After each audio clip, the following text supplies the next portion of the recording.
তার জন্য আমি সাবুটাকে আধা ঘন্টা ভিজিয়ে রেখেছি। যদি আপনাদের টাইম না হয় উষ্ণ গরম জল দিয়ে মানে 15-20 মিনিট ভেজালে হয়ে যাবে। আর এখানে নিয়েছি জিরে, চিনি, নুন, হিং আর চিলি ফ্লেক্স। আর এখানে দেবো আমি 3 চামচ মতন ময়দা দিয়ে ভালো করে মেখে নেবো। এদিকে আমি তেলটা গরম হতে দিয়ে দিয়েছি, মাখিয়ে নেবো অল্প ময়দা জাস্ট, আর কিছু আমি অ্যাড করছি না। দেখানো হয়নি, এই যে ভেজে তুলেছি, এই যে দেখুন এইভাবে দিয়ে দেখতে মনে হবে হাত থেকে ছেড়ে পড়ে যাচ্ছে, কিন্তু তার কারণে এক গাদা ময়দা দেবেন না।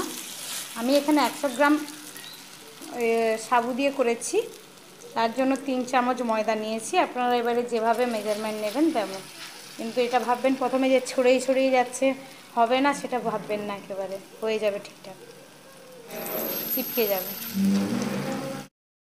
আমার ভাজাগুলো হয়ে গেছে, আমি উঠিয়ে নিচ্ছি। আমার 100 গ্রাম সাবুতে 12টা বড়া হয়েছে। এবারে আপনারা বুঝুন, আমি একটু তো বড় সাইজ করেছি, আপনারা যদি ছোট ছোট করেন তো তাহলে বেশি হবে, তো সেইভাবে করবেন। দিয়ে ওপর দিয়ে একটু চাট মশলা ছড়িয়ে দিলাম, দিয়ে বাচ্চা বড় বিকেলে সবাই খেতে পারবেন।